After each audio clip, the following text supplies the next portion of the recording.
pour ce qui est du cas, donc si on n'a pas de sens de navigation, donc on va avoir les deux possibilités. On va avoir l'attribut adresse à l'intérieur du client et l'attribut client à l'intérieur de l'adresse, comme le représente l'implémentation Java suivante.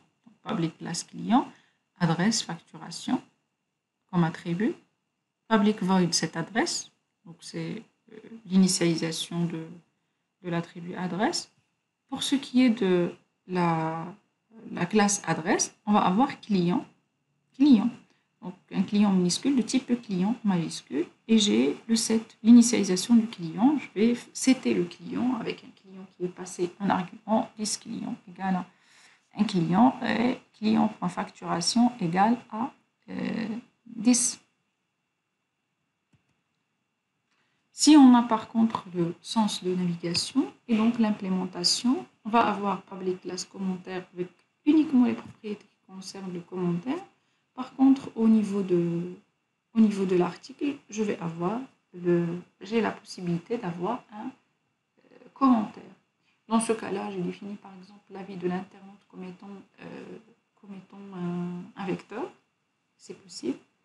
Et donc, j'ai défini la méthode ajouter un commentaire qui permet d'ajouter successivement un commentaire au vecteur avis internaute. Et puis, j'ai défini aussi la fonction supprimer un commentaire qui permet éventuellement de supprimer un commentaire à partir du vecteur commentaire. Donc, le vecteur, c'est un concept collectif qui permet de regrouper une succession d'attributs sous une forme qui est plutôt dynamique. Alors, pour ce qui est de l'implémentation d'une association bidirectionnelle plusieurs à plusieurs, donc jusque-là, on a vu une implémentation bidirectionnelle de 1 vers 1. Bien sûr, après avoir vu l'association unidirectionnelle de 1 vers 1. Donc là, on voit l'association bidirectionnelle de 1 vers plusieurs, le sens de navigation.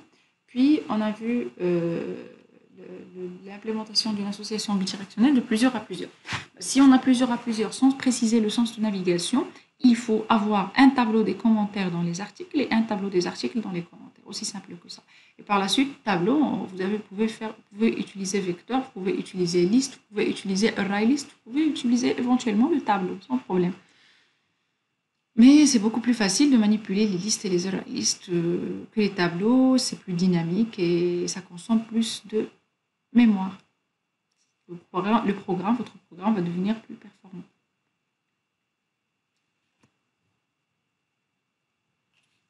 Alors, je récapitule un petit peu ce qu'on est en train de faire. Ce qu'on est en train de faire, c'est de définir d'abord les composants du système, éventuellement les classes, et puis établir un lien entre ces classes. On a commencé par le cas général, qui est une association. Et cette association-là, elle peut avoir un sens de navigation, comme elle peut être bidirectionnelle, monodirectionnelle, avec un sens de navigation. Et on a compris ce que c'est. Donc, un sens de navigation, c'est une possibilité de traverser la relation dans un seul sens. Donc, si je mets la flèche du côté du commande, je suis en train de dire qu'il est important de parler des commandes de l'article, mais il n'est pas du tout important de parler des articles des commandes. Cette question d'importance, il est impossible, si j'impose le sens de navigation, il est impossible pour moi, pour un commentaire donné, de reconnaître quel est l'article en question.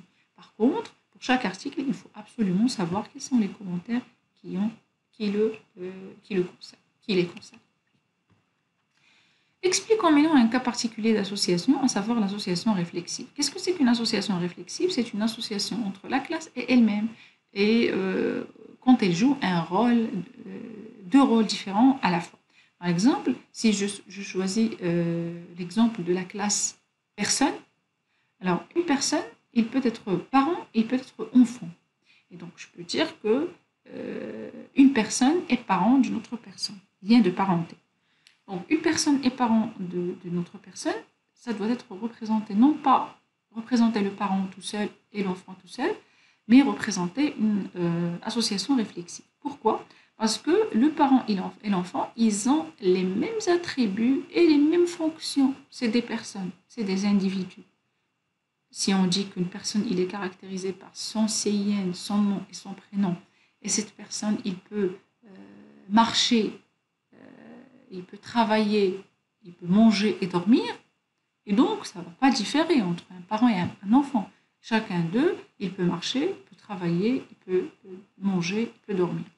Si on a une identité entre deux concepts, et donc là, on va les regrouper dans une association réflexive. Et lorsqu'on veut établir le lien entre le parent et l'enfant, on va le représenter comme ça. C'est une ligne qui va commencer de la classe vers elle-même. Ici, on a pris l'exemple de catégorie. Donc, on a catégorie et sous la catégorie, on a des sous-catégories. Donc, une catégorie principale et des sous-catégories. Mais une catégorie, c'est une catégorie. Il va être décrite de la même façon et dans la partie dynamique et dans la partie statique. C'est la raison pour laquelle j'ai représenté la classe catégorie. Et bien sûr, là, on fait cette représentation sans attribut, sans méthode, sans opération, juste pour alléger le diagramme. Mais dans le cas général, il faut représenter la classe comme on l'a vu dans le diagramme exemple à tout début. Et donc, on écrit à côté le rôle. Et donc, c'est là où c'est important d'identifier le rôle. Comme vous avez vu ici, on n'a pas spécifié de rôle parce que l'article, il joue le rôle d'article et la commande, il joue l'article de commande. Par contre, ici, la catégorie, de ce côté-là, il joue le rôle de la catégorie principale et de ce côté-là, il joue le rôle de la sous-catégorie. Et donc, les deux extrémités de l'association pointent vers la même classe. Et dans ce sens, l'association, elle est dite réflexive. Si on veut vérifier cette association, on peut la casser et créer catégorie, flèche, catégorie principale, flèche, sous-catégorie, flèche, tirée, bien ligne, sous-catégorie. Du côté de la catégorie principale, c'est-à-dire changer ces noms de rôle en classe pour comprendre, juste pour comprendre. Mais la représentation, une fois on a des attributs qui sont identiques et des méthodes qui sont identiques, il faut représenter avec un lien qui est réflexif.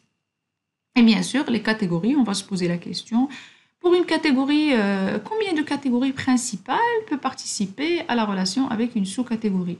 Eh bien, pour une sous-catégorie donnée, il y a une seule catégorie principale. Est-ce qu'on peut avoir est-ce qu'on est obligé d'avoir une catégorie principale pour chaque sous-catégorie? Non, je ne suis pas obligé. Si je suis obligé, je vais mettre 1. Dans ce cas, on n'est pas obligé, on va mettre 0. Obligé et non obligé, il dépend de notre cahier de charge. Il dépend du contexte qu'on est en train de modéliser.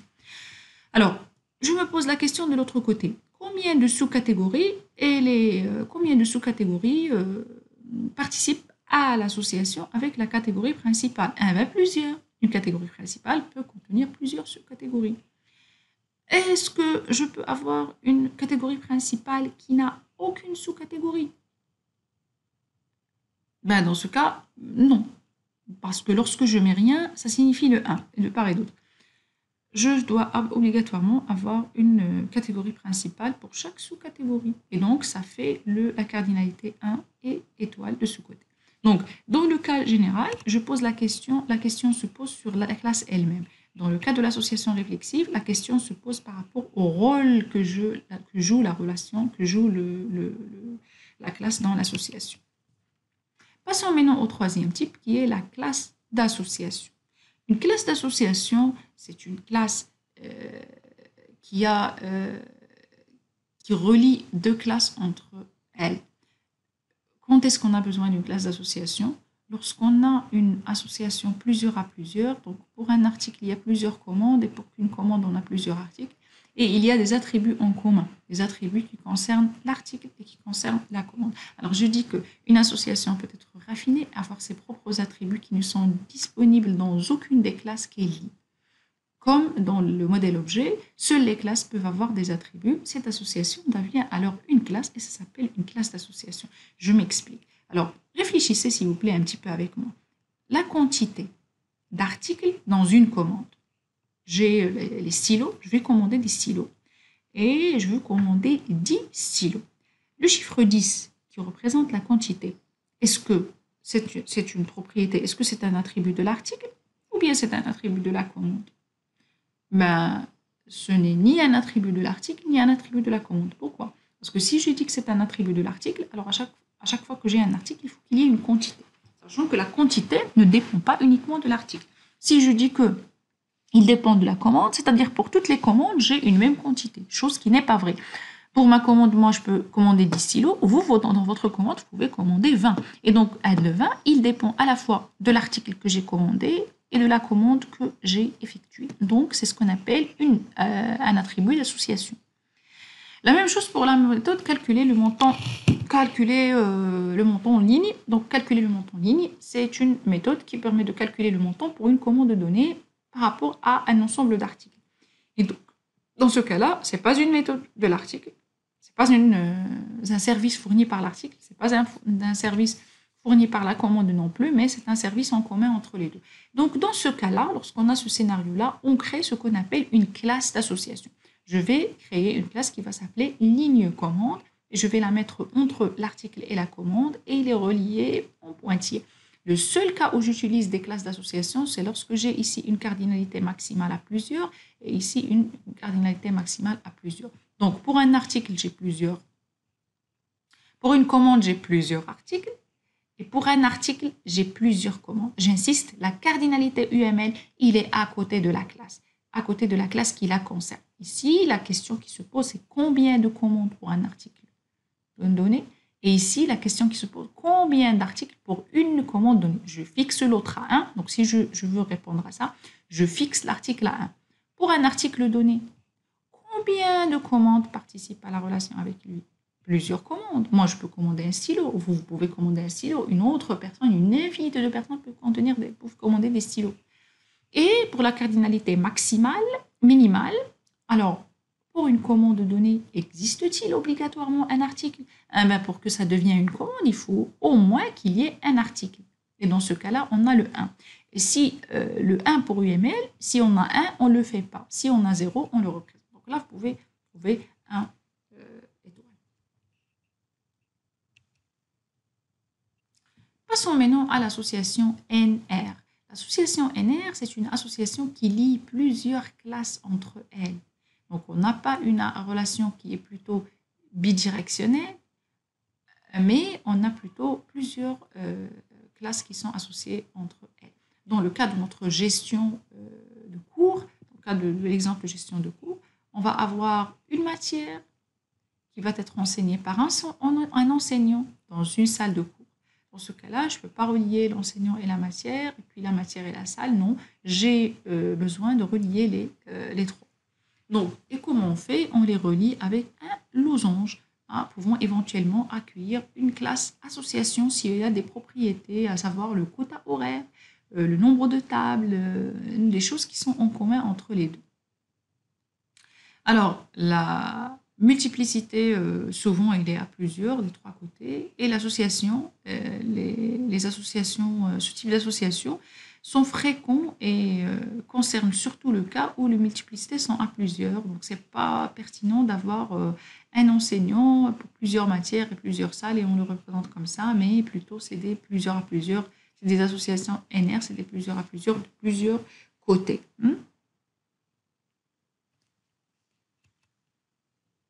Passons maintenant à un type qui est très important, à savoir l'association de type agrégation.